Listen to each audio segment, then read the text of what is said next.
Selamat datang pada mata kuliah perawatan gedung. Pada video ini akan membahas tentang kerusakan yang terjadi serta perawatannya pada beton.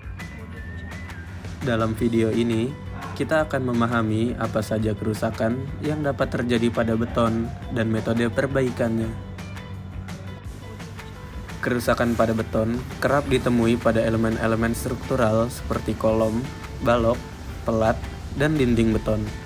Kerusakan-kerusakan ini dapat mempengaruhi kekuatan dan daya tahan struktur, sehingga penting untuk melakukan perawatan yang tepat agar kondisi beton tetap terjaga dan bangunan selalu aman digunakan. Kerusakan yang pertama, beton keropos. Beton keropos bisa terjadi karena beberapa faktor, seperti kualitas campuran yang kurang baik, komposisi beton yang tidak sesuai dengan proporsi yang dianjurkan. Jika perbandingan bahan tidak sesuai, misalnya, jika terlalu banyak air, maka beton akan lebih lemah dan rentan terhadap keropos, serta kurangnya pemadatan saat pengecoran. Selain itu, kehilangan cairan dalam beton juga bisa disebabkan oleh kualitas acuan yang buruk atau karena jarak antar tulangan yang terlalu rapat. Semua faktor ini dapat menyebabkan beton menjadi keropos, sehingga struktur kehilangan kekuatannya. Dengan memperhatikan kualitas campuran dan teknik pengecoran yang benar, selama pengecoran, beton harus dipadatkan dengan benar, biasanya dengan alat seperti vibrator untuk menghilangkan gelembung udara yang terjebak. Dengan ini, kita dapat mencegah terjadinya beton keropos dan memastikan struktur tetap kokoh dan aman.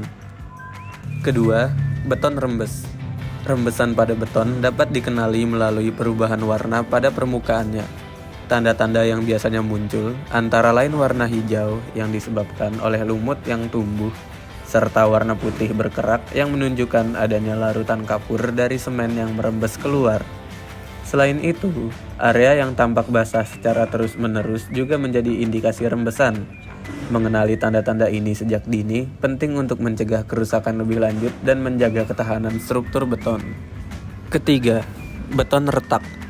Retakan pada beton secara umum dapat diklasifikasikan menjadi dua kategori, yaitu retakan struktural dan non-struktural.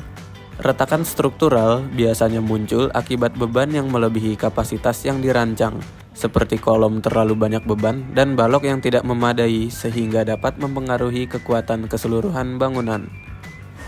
Di sisi lain, retakan non-struktural biasanya disebabkan oleh tegangan internal pada bahan bangunan, dan umumnya tidak langsung berdampak pada melemahnya struktur. Memahami perbedaan antara kedua jenis retakan ini penting untuk penanganan dan perawatan yang tepat, sehingga dapat menjaga keamanan dan keandalan dalam bangunan. Retak dapat terbagi menjadi beberapa jenis berdasarkan akibatnya, seperti yang pertama, retak plastis akibat penyusutan. Retakan pada beton seringkali terjadi dalam rentang waktu 1 hingga 8 jam setelah proses pengecoran.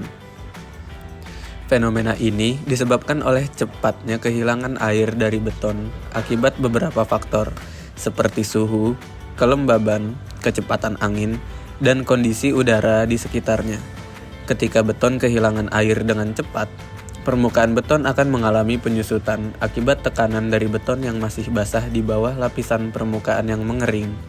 Retakan akibat penyusutan ini biasanya ditandai dengan retakan dangkal yang memiliki kedalaman bervariasi serta pola acak berbentuk poligon.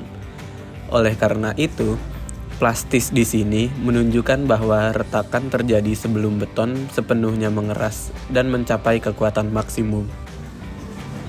Yang kedua, retak plastis akibat penurunan. Retak yang diakibatkan oleh penurunan seringkali menunjukkan pola yang mengikuti susunan lapisan tulang di atasnya. Fenomena ini terjadi akibat selimut beton yang terlalu tipis, sehingga ketika retakan muncul, pola retakan tersebut mencerminkan penempatan tulangan yang ada. Hal ini menandakan bahwa ketebalan selimut beton berperan penting karena merujuk pada jarak antara permukaan luar beton dan tulangan besi penguat yang ada di dalamnya dapat mencegah terjadinya retakan yang dapat mengurangi integritas struktural. Yang ketiga, retak susut pengeringan atau biasa disebut drying sinkage crack. Penyusutan pengeringan pada beton terjadi akibat hilangnya kadar air dalam campuran semen, yang dapat berkurang hingga 1%. Retakan yang muncul akibat proses ini ditandai dengan pola yang khas, biasanya dimulai dari satu sisi permukaan beton dan menjalar secara tidak teratur, kemudian menghilang, diikuti oleh munculnya retakan berdampingan di ujung retakan yang pertama. Keempat, concrete crazing.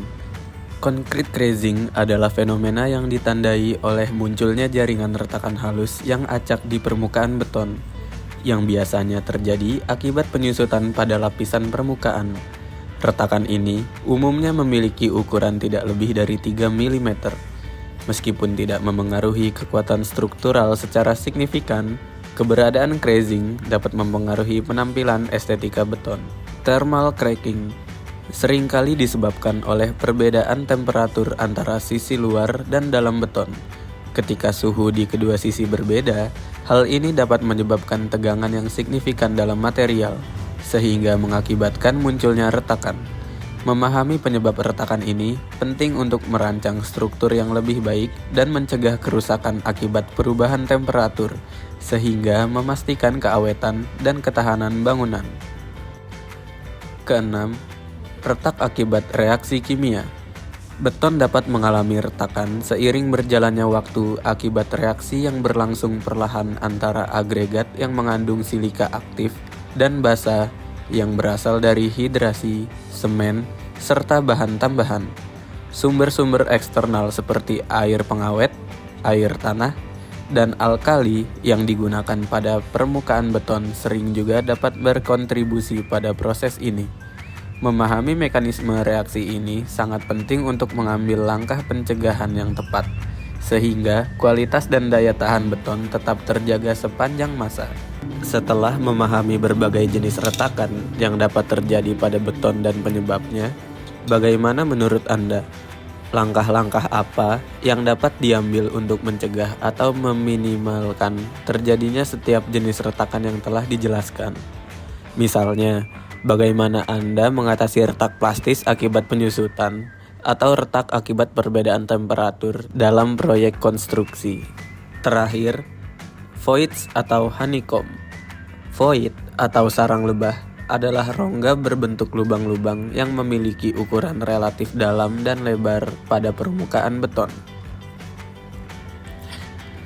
Rongga ini biasanya terbentuk ketika beton tidak berhasil mengisi area pada backcasting dengan baik. Hal ini sering terjadi akibat penempatan beton yang terlalu dalam atau pada area di mana tulangan terlalu berdekatan. Memahami dan mencegah kerusakan beton itu krusial untuk menjaga kerusakan dan daya tahan bangunan.